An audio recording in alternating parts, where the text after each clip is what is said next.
Assalamu alaikum class. Today we have topic tree diagram. Tree diagram are useful for organizing and visualizing the different possible outcomes of the event. In tree diagram, each branch represents possible outcome. Let's do one question with the help of tree diagram. For example, John has a bag with 7 blue balls and 3 red balls in it. He picks a ball at random from the bag and replaces it. This word is important in this, replaces it, and then picks again at random. Draw a tree diagram to represent this situation and use it to calculate that he picks number 1 2 red balls, number 2 no red ball, number 3 at least 1 blue ball, and last one number 4 1 ball of each color. So let's start from here. We are going to make tree diagram here. This is the starting point. We have two options, blue and red. B stands for blue and R stands for red. He has 7 blue balls and total number of balls are 10. So probability is 7 upon 10 on this branch. And here he has 3 red balls and total is 10. So here we have 3 upon 10. This is his first pick. Now what he do? After picking the ball from the bag, he replaces it.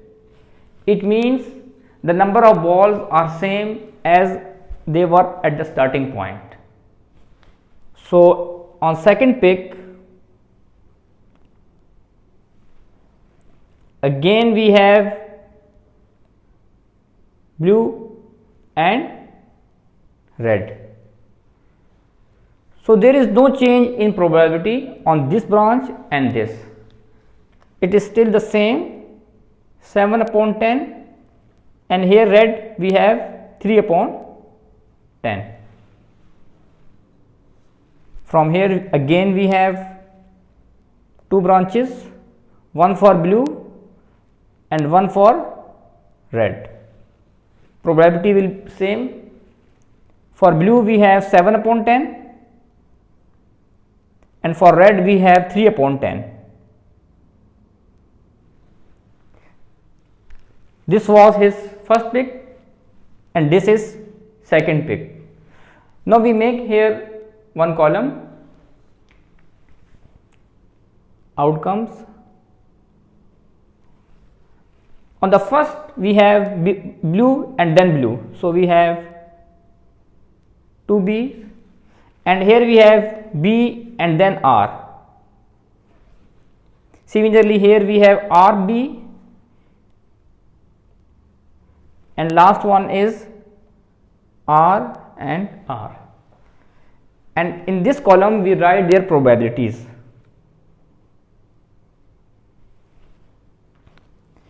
Seven upon 10 multiplied by 7 upon 10, we have 49 upon 100. When you go along the branch, you multiply. Similarly here 7 upon 10 and 3 upon 10. For BR we have 21 upon 100. For RB we have 3 upon 10 multiplied by 7 upon 10. We have 21 upon 100. And for this last one we have 3 upon 10 multiplied by 3 upon 10 equals to 9 upon 100. If we add them, we always have sum of probability 1. Now let's do that. He picks 2 red balls. In this outcome we check where we have 2 red balls. R and R. Here we have 2 red balls and the answer is 9 upon 100. So for first we have 9 upon 100. Now for second, no red ball.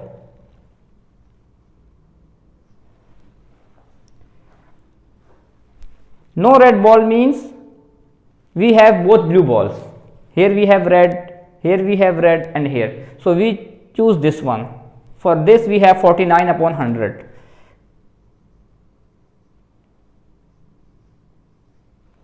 And for third, at least one blue ball.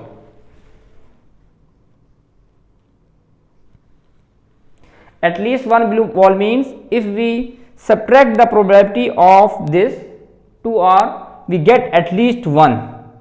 We have to subtract from sum of the probability, which is 1, we get the answer of this. Or we can do, we add these three, because we have blue here and blue here as well. At least one blue ball. So if we add these three, we have 49 plus 21 and plus 21.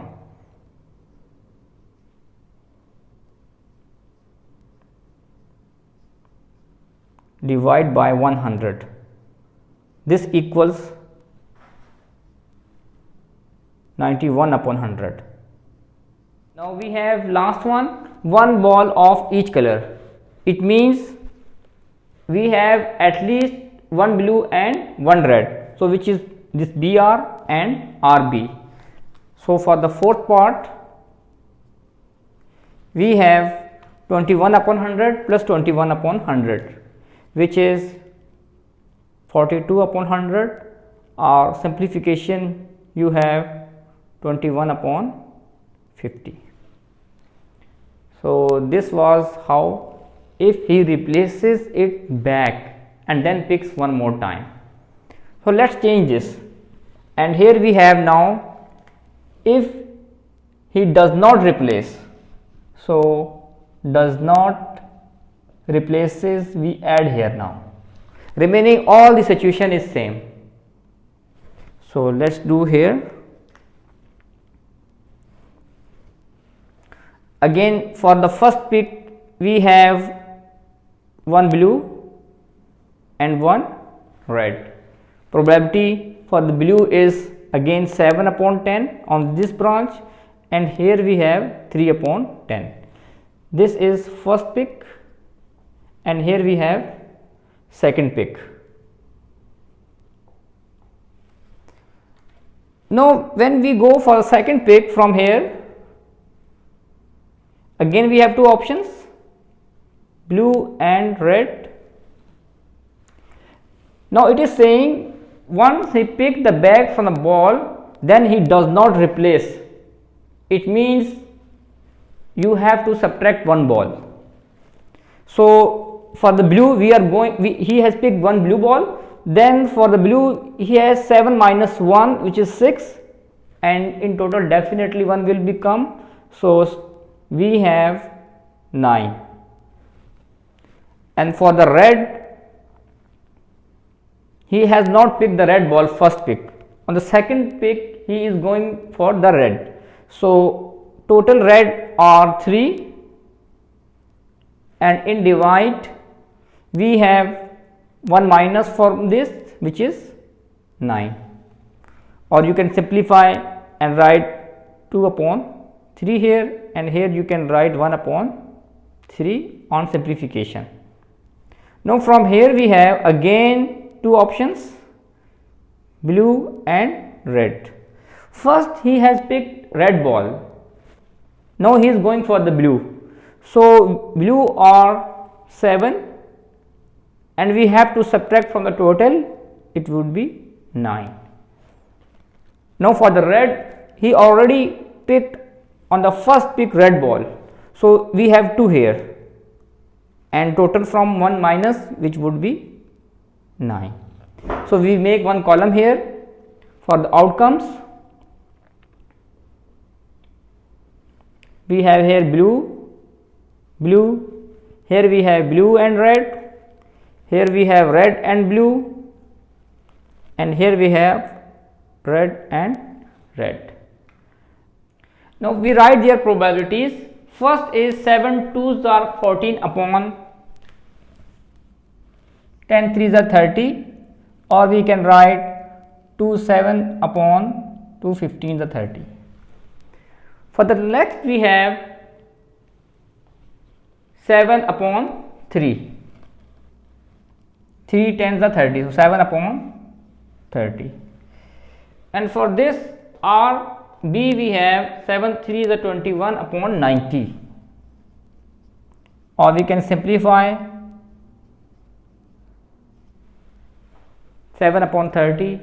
For this RR we have 3 multiplied by 2, 6 upon 90, or we can write 2 upon 30 and then 1 upon 15. Now for the part 1, 2 red balls. For the 2 red balls we have 1 upon 15. Now we have no red ball. No red ball means we have this, which is 7 upon 15. So for part 3 we have at least one blue ball. So for at least one blue ball we have this, here we have blue, here we have blue, and here we have blue. So we add it